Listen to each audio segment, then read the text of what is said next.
모든 것을 걸고 지켜온 사람에게서 가장 깊은 배신을 받았을 때 인간은 무엇을 믿어야 할까? 차라리 모르는 사이였다면 덜 아팠을까? 하지만 나는 알고 있다. 끝까지 믿었던 만큼 끝까지 무너질 수 있다는 걸. 오늘 그 부서진 조각들을 당신과 함께 주워보려 한다. 수진을 처음 만났을 때 나는 한눈에 사로잡혔습니다. 그녀는 보기만 해도 마음이 들뜨는 사랑스럽고도 강렬한 에너지를 지니고 있었어요. 수진과 함께한 일상은 매 순간이 생기로 물든 한 폭의 그림 같았고, 그림 속에는 즉흥성과 활기로 짜인 빛나는 색실들이 촘촘히 엮여 있었죠. 단순한 마트 장보기조차 둘만의 작은 요리 모험으로 변했고, 우리의 부엌은 언제나 음악과 웃음소리로 가득 찼습니다. 함께 장만한 재료로 순수 요리를 만들며 하루를 노래처럼 흥겹게 보냈어요. 게으른 일요일 오후도 그냥 흘러가지 않았습니다. 수지는 마치 보물찾기라도 하듯 서울 곳곳 숨겨진 명소를 찾아 나서는 데 앞장섰고, 그 열정은 언제나 나까지 들뜨게 만들었죠. 우리가 처음 함께한 몇 해는 서로의 성향을 아름답게 맞춰가는 춤 같았습니다.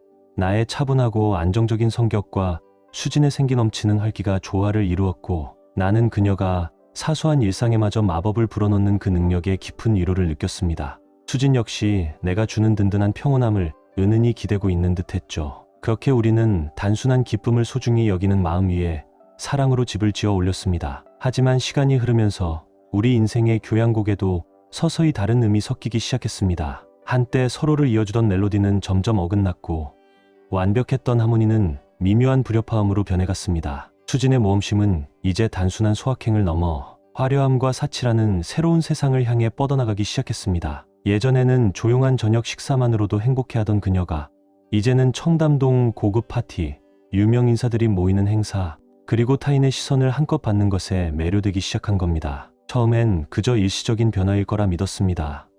우리 둘이 함께 다듬어 온 길에서 잠시 벗어난 거라고, 곧 예전처럼 소소한 행복을 사랑하는 수진이 돌아올 거라 기대했죠. 그러나 시간이 흐를수록 그런 기대는 조용히 쓰러졌습니다.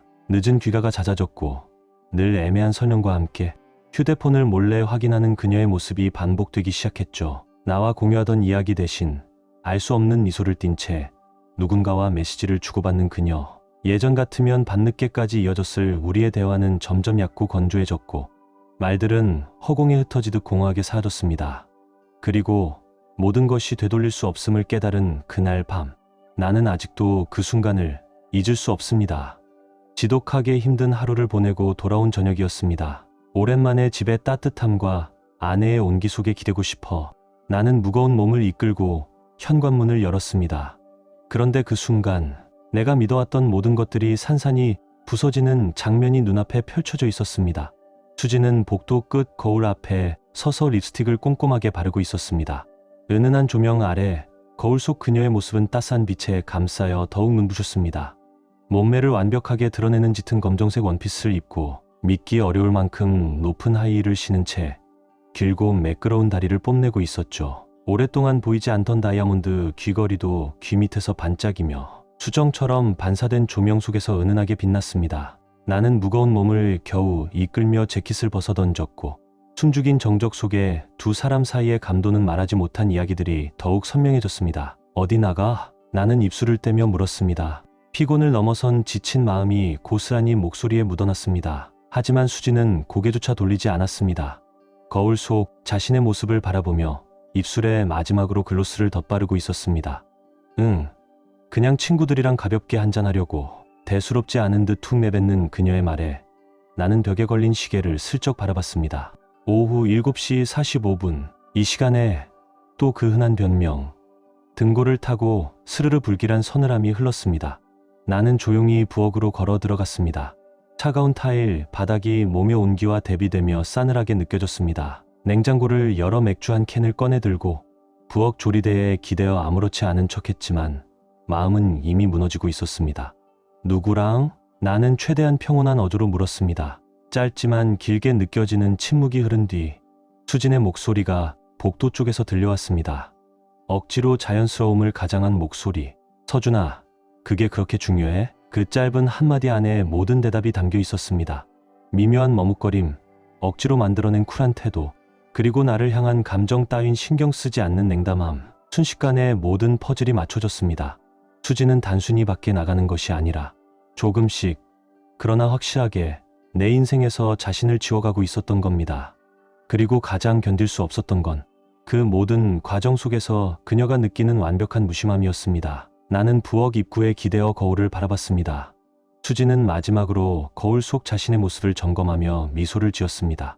그 눈빛엔 죄책감도 망설임도 없었습니다. 이미 모든 결정을 끝낸 사람의 단호한 눈빛만이 있었습니다. 그 순간 내 안에 마지막 남은 희망마저 조용히 꺼져버렸습니다. 나는 깨달았습니다. 이미 떠나기로 마음먹은 사람을 위해 싸울 수는 없다는 것을. 그리고 2주 뒤 피할 수 없는 순간이 찾아왔습니다. 금요일 저녁이었습니다. 수지는 하나의 봉투를 손에 들고 내 앞에 섰습니다. 자세는 꼿꼿했고 얼굴은 완벽하게 준비된 표정으로 굳어 있었습니다. 마치 이 장면을 수없이 연습이라도 한 듯. 한치의 흔들림 없이 자신의 대사를 읊조리려는 배우처럼 보였습니다. 목소리엔 떨림 하나 없었고 손끝에도 긴장 따윈 찾아볼 수 없었습니다.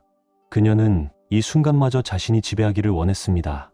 한때는 동등했던 우리 관계에 마지막으로 우위를 선언하려는 듯이 서준아, 수진이 감정 없는 목소리로 말문을 열었습니다. 우리 둘 다 알잖아. 이건 더 이상 의미 없어. 나는 대답하지 않았습니다. 조용히 그녀를 바라봤습니다. 감정적인 반응을 보이면 그녀가 원하는 걸 줄 것 같았거든요. 내 무표정한 침묵은 오히려 그녀를 더욱 당당하게 만들었습니다. 수지는 가볍게 한숨을 쉬었습니다. 마치 오랜 시간 참아온 숨을 토해내듯. 넌 너무 지루해. 그녀는 덧붙였습니다. 난 좀 더 살아있는 기분을 느끼고 싶어. 이렇게 답답하게 갇혀있는 건 싫어. 쓴 웃음이 저절로 새어나올 뻔했습니다. 그녀의 말이 웃겨서가 아니라 그 뻔뻔한 연기에 어이가 없었기 때문입니다. 수지는 자신이 무슨 대단한 감정의 고백이라도 하고 있는 줄 알았습니다. 내가 가슴 아파하며 매달리길 기대하는 듯했죠. 하지만 현실은 훨씬 덤덤했습니다.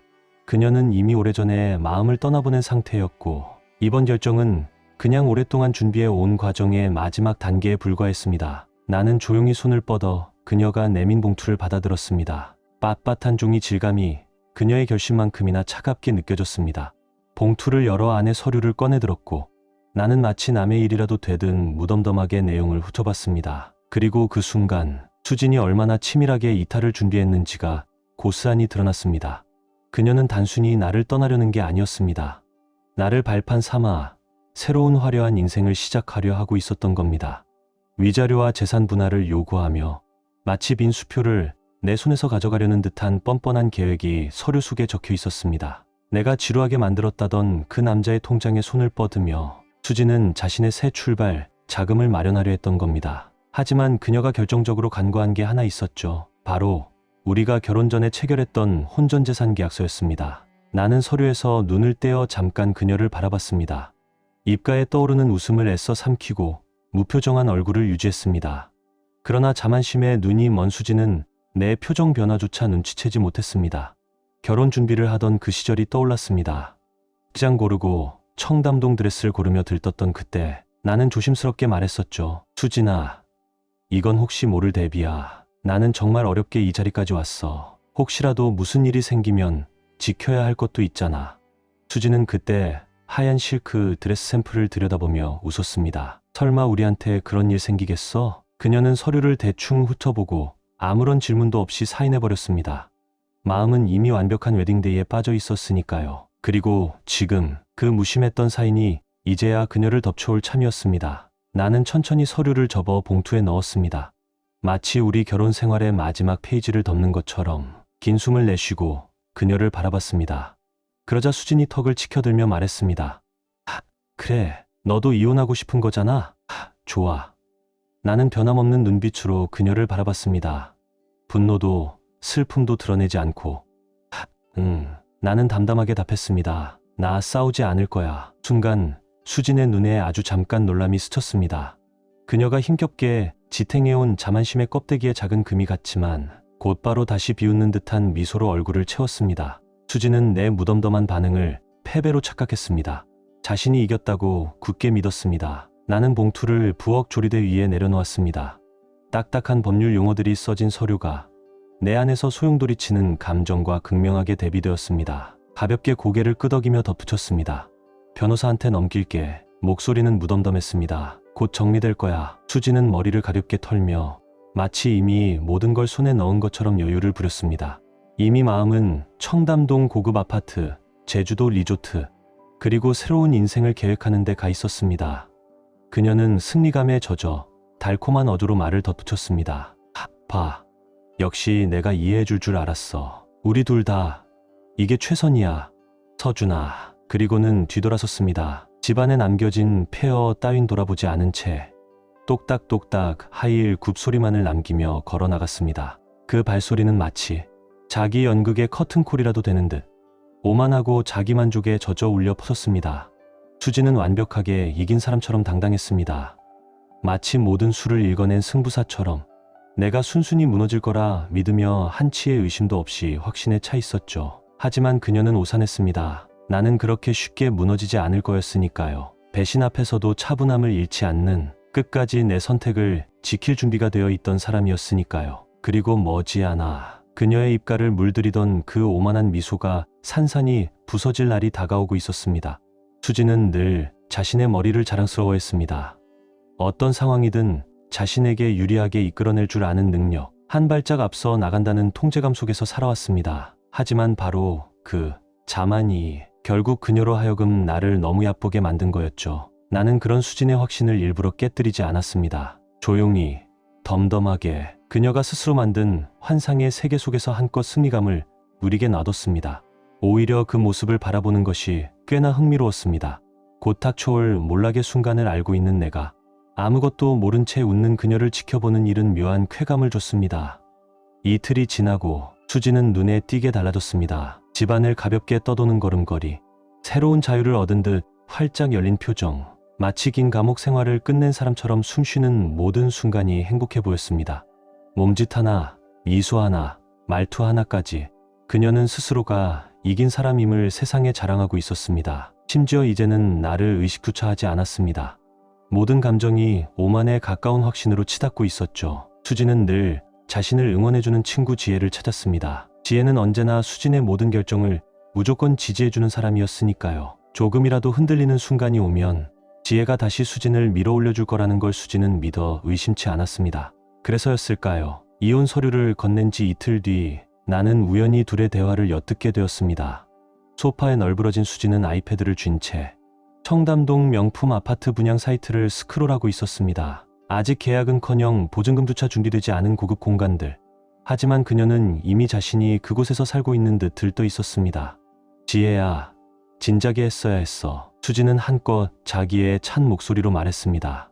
진심으로 서준이랑 같이 있었던 시간은 내 인생 낭비였어. 나는 부엌에서 커피를 홀짝이며 조용히 귀를 기울였습니다. 수진의 말 한마디, 숨소리 하나까지 빠짐없이 새겨 넣듯이 스피커 너머로 들려오는 지혜의 목소리는 수진의 말에 맞장구 치는 가벼운 추임새로 가득했습니다. 아니야, 우리 변호사가 말했어. 계약서 완전 철벽이라서 아무 문제 없대. 수진은 확신에 찬 목소리로 덧붙였습니다. 곧 아주 편하게 살 수 있을 거야. 그녀는 만족스러운 미소를 지으며 아주 자연스럽게 이어서 말했습니다. 그리고 솔직히 이건 내 당연한 권리야. 권리. 그 단어가 공기 속을 가르며 무겁게 맴돌았습니다. 그녀는 진심으로 믿고 있었습니다. 내가 땀 흘려 쌓아온 모든 것 중 절반은 자신이 당연히 가져가야 할 몫이라고. 나는 헛웃음을 삼켰습니다. 차라리 터져나올 뻔한 웃음을 꾹 참고 조용히 아무 말 없이 그 광경을 지켜봤습니다. 수지는 아직도 혼전재산 계약서 내용을 제대로 잊지 않았던 겁니다. 그녀는 이미 내 돈을 당연한 미래 자산처럼 여기며 살아가고 있었습니다. 그리고 그 일주일 동안 나는 무너지는 그녀를 향한 작은 조짐들을 놓치지 않고 지켜봤습니다. 그녀는 점점 절제력을 잃어가기 시작했습니다. 수지는 더 이상 검소한 척할 생각조차 하지 않았습니다. 매일 밤 고급 일식, 수입 스테이크, 값비싼 스무디를 배달시켰고 그 모든 지출은 아무런 망설임 없이 그녀의 신용카드로 결제됐습니다. 그러다 결국 그 여행이 시작됐습니다. 수지는 지혜를 포함한 친구들과 함께 제주도 최고급 리조트로 주말 여행을 떠났습니다. 비즈니스석 항공권, 풀빌라 스위트룸, 그리고 사치로 가득 찬 일정까지 모두 사전에 예약 완료. 모두 다 자신이 곧 얻게 될 돈을 당연한 듯 기대하며 미리 질러버린 거였습니다. 여행이 끝나고 돌아온 후엔 쇼핑이 이어졌습니다. 청담동 명품거리에서 디자이너 가방, 부티크 원피스, 고급 주얼리를 쓸어 담다시피 구입하며 남편 없는 트로피 와이프처럼 집안을 활보했습니다. 마치 이미 승리한 자처럼, 당연히 받아야 할 보상을 미리 축하하는 사람처럼 수지는 머리부터 발끝까지 자신을 치장했습니다. 그리고 나는 그 모든 광경을 묵묵히 바라봤습니다. 아무 말 없이, 아무 저항 없이 그녀가 곧 마주하게 될 차가운 현실을 알면서도 말이죠. 그 화려한 꿈이 얼마나 허무하게 무너질지 알고 있으면서도 나는 일부러 아무것도 하지 않았습니다. 그녀가 결국 계약서의 진짜 내용을 읽는 순간 모든 것이 사라져버릴 테니까요. 수진의 변호사를 만나기로 한 전날 저녁, 우리는 식탁을 사이에 두고 마주 앉았습니다. 하지만 수진은 눈 하나 깜빡하지 않았습니다. 오히려 스마트폰 화면을 들여다보며 입가에 흐르는 얄미운 미소를 감추지 못했습니다. 가끔씩 만족스럽게 한숨을 내쉬는 모습은 마치 인생 최고의 딜을 성사시킨 사람 같았습니다. 결국 수진이 고개를 들었습니다. 그 눈빛엔 승리감과 은근한 조롱이 섞여 있었습니다. 있잖아. 수진은 가식적인 걱정을 담은 목소리로 말했습니다. 이 일 끝나고도 우리 친구처럼 지낼 수 있었으면 좋겠어. 나는 포크를 내려놓았습니다. 짤랑. 식탁 위에 울린 작은 소음이 무거운 정적을 깨트렸습니다. 나는 조용히 미소를 지으며 수진을 바라봤습니다. 속으로는 이미 다른 생각을 품고 있으면서도 물론이지. 나는 차분하고 흔들림 없는 목소리로 대답했습니다. 수진은 스스로 대단한 아량을 베푸는 듯한 표정을 지었습니다. 마치 이 모든 과정을 우아하게 처리하고 있다고 믿는 듯이 자신이 상처 입은 나에게 마지막 선심을 쓰는 것처럼 그녀는 와인 잔을 들어 가볍게 돌렸습니다. 황금빛 액체가 잔 안을 부드럽게 감돌았고 곧 자신에게 쏟아질 불을 상상하는 듯 그 맛을 음미했습니다. 그리고 놀랍도록 당당한 태도로 마지막 일격을 날렸습니다. 힘들겠지만 결국 우리 둘 모두를 위해서 좋은 거야. 수지는 그렇게 말하며 와인 잔을 조심스럽게 내려놓았습니다. 크리스털 잔이 맞부딪히는 청명한 소리가 우리 결혼의 장송곡처럼 공기 속에 울려 퍼졌습니다. 그리고 수지는 마지막까지 아량을 베푸는 사람처럼 덧붙였습니다. 나 일부러 일 더 크게 만들진 않을게. 나는 작게 고개를 끄덕이며 웃음기를 삼켰습니다. 수지는 전혀 몰랐습니다. 불과 하루 뒤 누가 무릎 꿇게 될지, 누가 끝없이 후회하게 될지. 그 다음 날 수지는 변호사 사무실로 향했습니다. 머리는 꼿꼿이 세우고 하이힐을 신은 당당한 걸음걸이로 자신이 세상을 다 가진 것 같은 기세를 뿜으며 그날 아침에도 수지는 청담동에서 또 한 차례 쇼핑을 즐겼습니다. 새로 산 디자이너 핸드백, 키를 훨씬 더 길어 보이게 만든 하이힐, 햇살 아래 칵테일을 마실 때 걸칠 상상 속 목걸이까지 모두 곧 비워질 줄도 모르고 내 통장을 믿고 구입한 것들이었습니다. 게다가 마지막으로 고급 매장에서 비싼 말차 라떼 한 잔까지 손에 들고 입가엔 자신감 넘치는 미소를 머금었습니다. 수진의 머릿속엔 이미 서준은 없었습니다. 그녀에게 나는 이제 단지 과거의 한 페이지였고 앞으로 매달 일일마다 알림처럼 도착할 위자료 송금이 나를 상기시키는 유일한 흔적이 될 예정이었죠. 그러나 현실은 그녀의 계획보다 훨씬 빨랐습니다. 수지는 변호사 사무실에 앉아 있었습니다. 반듯하게 빗은 은빛 머리칼을 가진 노련한 변호사와 마주한 채 여유롭게 휴대폰을 만지작거리며 자신이 여전히 게임의 승자인 줄 착각한 채로, 하지만 변호사는 별로 내켜하지 않는 듯했습니다. 서류를 뒤적거리던 그의 얼굴에는 프로페셔널한 차분함과 미묘한 우려가 섞여 있었습니다. 이혼 서류는 접수됐습니다. 변호사는 절제된 어조로 말문을 열었습니다. 그런데 수진 씨, 혼전재산 계약서 이야기는 왜 안 하셨죠? 상대편 변호사 쪽에서 계약서 사본을 보내왔습니다. 혹시 이 계약서 제대로 읽어보셨나요? 수진은 핸드폰 화면에서 눈도 떼지 않은 채 성가신 팔이나 쫓듯 손을 휘저었습니다. 결혼할 때 대충 훑었어요. 수진은 시큰둥하게 답했습니다. 뻔한 내용 아닌가요? 변호사는 조용히 안경을 벗고 그녀를 똑바로 바라봤습니다. 꼭 그렇지만은 않습니다. 그는 무겁고 단호한 목소리로 대답했습니다. 변호사는 서류를 그녀 쪽으로 돌려놓고 맨 아래쪽 조항을 손가락으로 가리켰습니다. 14조 방입니다. 감정 없는 목소리로 조항을 읽어내려갔습니다. 만약 본인이 별다른 사유 없이 이혼을 청구할 경우 본인은 상대방의 재산 및 위자료를 청구할 권리를 포기한다. 수지는 눈을 깜빡이며 천천히 당황한 표정으로 변했습니다. 그동안 유지하던 무심한 태도가 서서히 균열을 일으키기 시작했습니다. 불안한 웃음을 억지로 지으며 수지는 손톱을 탁자에 톡톡 두드리며 앞으로 몸을 기울였습니다. 잠깐만요. 이게 무슨 뜻이죠? 목소리는 한 옥타브 높아졌고 애써 만든 여유로움은 이미 무너져 내리기 시작했습니다. 변호사는 깊게 숨을 쉬더니 펜을 탁 내려놓았습니다. 수진 씨, 그는 조용하지만 단호한 어조로 설명했습니다. 이번 이혼은 수진 씨 쪽에서 먼저 제기한 거고, 따라서 계약서에 명시된 대로 상대방 재산이나 위자료를 받을 수 없습니다. 무거운 침묵이 방 안을 짓눌렀습니다. 변호사의 말이 차디찬 무게가 되어 수진의 어깨 위로 내려앉았습니다. 수진의 얼굴에 걸려있던 억지 미소는 서서히 힘을 잃고 입꼬리가 축 늘어졌습니다. 현씨 천천히 그러나 분명하게 그녀를 파고들기 시작했습니다. 그리고 변호사는 계속했습니다. 이미 이혼 청구가 접수된 이상 취소할 수도 없습니다. 상대 변호사 쪽에서 단호히 거부했습니다. 이제 남은 건 각자 가진 것만 갖고 떠나는 겁니다. 수진의 얼굴에서 피가 사라졌습니다. 입술은 새하얗게 질렸고 손은 부들부들 떨리기 시작했습니다. 그녀는 경악한 표정으로 서류를 낚아채어 덜덜 떨리는 손으로 페이지를 미친 듯이 넘기기 시작했습니다. 꼼꼼하게 적힌 법률 문구를 읽으며 혹시라도 자신이 잘못 이해한 거 아닐까 필사적으로 확인하려 했습니다. 아니야, 이건 아니야. 수진은 거의 속삭이듯 중얼거렸습니다. 그녀의 조심스레 쌓아 올린 침착함이 순식간에 무너져 내렸습니다. 내가 원래는... 변호사는 손을 들어 수진의 말을 막았습니다. 변호사의 목소리는 여전히 차분했고 수진의 점점 커져가는 혼란과는 대두적이었습니다. 수진 씨, 이 계약은 법적으로 완전합니다. 법정에서 이걸 뒤집으려고 해도 이길 가능성은 없습니다. 수진은 숨을 헐떡였습니다. 절망감에 목이 막히는 소리가 방 안을 메웠습니다. 몇 주 동안 한 번도 느끼지 못했던 감정, 공포가 드디어 그녀를 덮쳐왔습니다. 수진은 서류를 부여잡은 채 손톱으로 종이에 깊게 자국을 남기며 덜덜 떨리는 손으로 버티고 있었습니다. 안 돼. 이건 말도 안 돼. 수진은 고개를 절레절레 저으며 신음했습니다. 나는 그 사람 옆에서 수년을 바쳤는데. 변호사는 깊은 한숨을 쉬며 안경을 고쳐 썼습니다. 그의 눈빛에는 연민과 냉정함이 동시에 담겨 있었습니다. 법원은 그걸 단순한 동반자 관계로 볼 겁니다. 재정적 의무라고 판단하진 않아요. 수진은 얼굴을 두 손으로 감쌌습니다. 정성껏 발랐던 화장이 무너지기 시작했고 눈가엔 울음이 차올랐습니다. 수진은 허둥지둥 핸드폰을 집어들었습니다.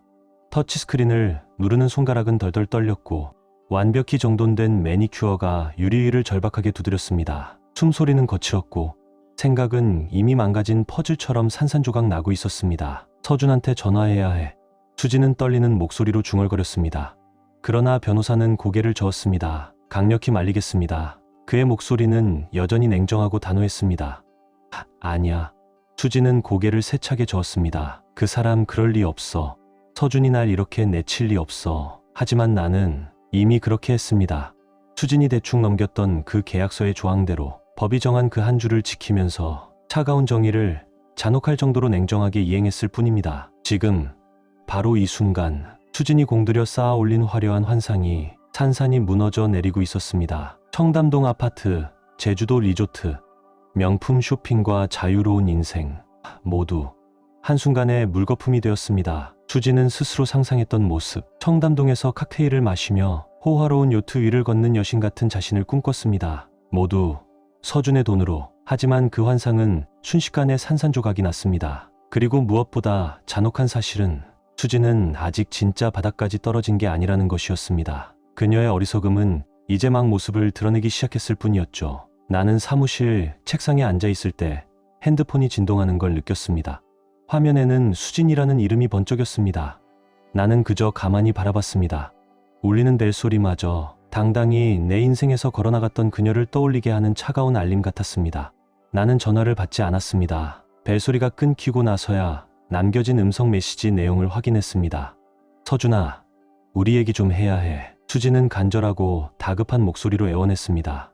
뭔가 착오가 있었던 것 같아. 제발 전화 좀 줘. 착오? 아니, 수진아, 착오 같은 건 없었어. 그건 내가 선택한 길이었어. 그리고 이제 그 대가를 치를 차례인 거야. 수진은 평생 주변 사람들을 조종하는 데 능숙했습니다. 가끔은 약간의 애교, 가끔은 눈물 한 방울, 그리고 교묘하게 짜낸 피해자 서사를 이용해 언제나 상황을 유리하게 이끌어냈습니다. 하지만 이번엔 달랐습니다. 아무도 그녀를 구하러 오지 않았습니다. 첫 번째 음성 메시지는 그나마 차분했지만 두 번째는 달랐습니다. 서준아, 무슨 게임을 하는 거야? 수진의 목소리는 불안에 떨렸습니다. 이대로 날 끊어낼 수는 없어. 우리 고쳐야 해. 전화 좀 해줘. 나는 이번에도 아무 대답 없이 전화를 흘려보냈습니다. 침묵은 때로 가장 강력한 대답이니까요. 그리고 세 번째 음성 메시지. 제발. 수지는 거의 울먹이며 애원했습니다. 나 큰 실수한 것 같아. 한 번만 전화해줘. 응? 드디어 수진이 스스로 그 환상이 사라졌음을 깨닫기 시작한 겁니다. 자신이 그토록 확신했던 화려한 미래, 서준의 돈으로 누리게 될 줄 알았던 새로운 인생, 모두 손가락 사이로 흘러내리는 모래처럼 사라지고 있었습니다. 그날 저녁, 나는 한 손에 잔을 들고 진한 위스키를 돌려가며 생각에 잠겼습니다. 잔 안에서 돌던 황금빛 액체처럼 수진의 세상도 맴돌다 사라질 운명이었습니다. 그때 변호사에게서 문자 한 통이 왔습니다. 수진 씨 변호사 측에서 연락 왔습니다. 조건 재협상 요청이 있습니다. 거절 입장은 변함없으시죠? 나는 잔잔히 웃으며 답장을 보냈습니다. 물론입니다. 그 단어 하나가 내 마음속에 단단히 자리 잡은 결심을 완벽하게 표현했습니다. 이건 협상의 문제가 아니었습니다. 타협의 여지도 없었습니다. 수진은 서명했습니다. 스스로 법적으로 명시된 결과를 알고 있었어야 했습니다. 이혼을 신청할 때 그녀는 모든 패를 쥐고 있다고 믿었습니다. 그리고 지금 패가 하나도 남아있지 않다는 걸 깨달았을 뿐입니다. 하지만 진짜 충격은 나나 내 변호사에게서 온 것이 아니었습니다. 그것은 그녀가 가장 의지했던 세상에서부터 시작됐습니다. 이혼을 결심했을 때 수지는 친구들에게 이제 자유를 얻는다, 더 좋은 인생으로 업그레이드한다고 자랑했습니다. 몇 주 동안 지혜를 비롯한 주변 친구들은 그녀를 향해 축배를 들고 칭찬을 아끼지 않았습니다. 수진의 자신감은 그들의 응원 속에서 하늘을 찔렀습니다. 그러나 이제 수진이 절망 속에서 구원을 찾으려 했을 때 그들은 어디에도 없었습니다. 지혜, 언제나 수진을 가장 크게 응원해주던 그 친구조차 이제는 문자를 읽고도 답장을 보내지 않았습니다. 예전처럼 열렬히 응원해주던 친구들은 바빠서, 약속이 있어서, 나중에 연락하자며 하나 둘 연락을 끊었습니다. 수진이 의지했던 세상이 마치 썰물처럼 조용히 그녀를 버리고 떠나가고 있었습니다. 그녀는 한때 꿈꿨습니다. 호화 요트 위에서 칵테일을 마시며 모든 비용을 서준의 돈으로 충당하는 자신의 모습을. 하지만 그 꿈은 산산이 부서진 유리 조각처럼 흩어졌습니다. 그리고 아직 수지는 진짜 바닥을 맛본 것도 아니었습니다. 나는 사무실 책상에 앉아 있을 때 핸드폰이 진동하며 그녀의 이름을 띄웠습니다. 나는 그냥 가만히 그 화면을 바라봤습니다. 벨소리가 울리는 동안 내 귀엔 오히려 과거의 수진, 자신만만하게 이혼 서류를 들이밀던 그녀, 그 모습만이 생생히 떠올랐습니다. 나는 전화를 받지 않았습니다. 그냥 음성 메시지 기록만 확인했습니다. 서준아, 우리 얘기 좀 해야 해. 수진은 떨리는 목소리로 애원했습니다. 착오가 있었던 것 같아. 제발 연락 줘. 착오? 아니, 수진아. 이건 내가 선택한 결과야. 그리고 이제는 그 대가를 온몸으로 받아야 할 시간이 온 거야. 수진은 언제나 상황을 유리하게 돌릴 줄 알았습니다. 애교 몇 마디, 가짜 눈물, 피해자 코스프레, 언제나 그렇게 사람들을 움직였으니까. 하지만 이번엔 달랐습니다. 아무도 그녀를 구해주지 않았습니다. 첫 번째 음성은 아직 절박하지만 차분했습니다. 하지만 두 번째는 달랐습니다. 서준아, 이게 무슨 장난이야? 수지는 점점 목소리를 높였습니다. 이대로 끝낼 순 없어. 당장 연락해. 나는 다시 무시했습니다. 차가운 침묵만이 대답이었습니다. 그리고 세 번째 메시지. 제발. 수지는 거의 오열하며 애원했습니다. 내가 정말 큰 실수를 한 것 같아. 제발 한 번만 전화해줘. 이제야 수진도 깨닫기 시작한 겁니다. 그녀가 꿈꾸던 인생, 명품, 리조트, 자유, 모두 이 순간 손가락 사이로 빠져나가고 있다는 걸. 그날 저녁, 나는 조용히 잔을 기울이며 생각에 잠겼습니다. 그때 변호사에게서 온 문자. 수진 씨 변호사 측, 조건 재협상 요청했습니다. 거절 의사 여전히 변함없으시죠? 나는 잔잔히 미소 지으며 답했습니다. 물론입니다. 이건 협상이 아니었습니다. 서명된 계약, 자초한 결말일 뿐이었습니다. 수지는 모든 걸 가질 수 있을 거라 믿었습니다. 하지만 현실은 그녀를 무너뜨리고 있었습니다. 그리고 더 깊은 배신은 그녀가 의지하던 세상으로부터 왔습니다. 친구들, 지혜마저 수진이 처음 이혼을 선언했을 때 모두가 그녀를 추켜 세웠습니다. 너 정말 멋져. 이제 자유롭게 살아. 하지만 이제 지혜는 연락을 끊었습니다. 다른 친구들도 바쁘다. 나중에 보자며 하나둘 그녀를 외면했습니다. 그뿐만이 아니었습니다. 이혼 전부터 교묘하게 눈빛을 주고받던 남자조차 더 이상 연락을 하지 않았습니다. 돈이 사라지니 그 관심도 함께 사라졌던 겁니다. 2날 뒤 결국 일이 터졌습니다. 집 초인종이 울렸습니다. 누구인지 보지 않아도 알 수 있었습니다. 나는 문을 열었습니다. 거기 수진이 서 있었습니다. 한때 당당히 이혼 서류를 건넸던 그 자신만만했던 여인은 사라지고 없었습니다.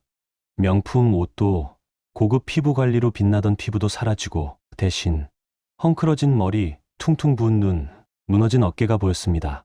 인생에 깨지고 씹히고 내던져진 사람의 모습이었습니다. 수지는 숨을 고르며 간신히 입을 열었습니다. 서준아, 제발. 수지는 속삭이듯 애원했습니다. 얘기 좀 할 수 있을까? 나는 문틀에 기대서서 팔짱을 끼고 아무 말 없이 그녀를 바라봤습니다. 침묵이 방 안을 가득 채웠습니다. 수지는 힘겹게 숨을 몰아쉬며 고백했습니다. 내가 제대로 생각을 못했어. 울음을 삼키듯 떨리는 목소리로 이어갔습니다. 내가 정말 큰 실수를 했어. 나는 눈썹을 살짝 치켜들었습니다. 계속하라는 무언의 신호, 실수. 나는 냉소적인 어조로 되물었습니다. 응. 수지는 눈을 동그랗게 뜨고 재빨리 고개를 끄덕였습니다. 모든 게 너무 감정적이었어. 우리 둘은 다시 고칠 수 있을 거야. 그때 나는 피식 낮게 웃으며 고개를 저었습니다. 수진아, 나는 감정 없는 목소리로 말했다. 넌 나를 사랑한 게 아니야. 내가 가진 걸 사랑한 거야. 수지는 입술을 덜덜 떨었습니다. 눈가에서 한 줄기 눈물이 흘러내렸습니다.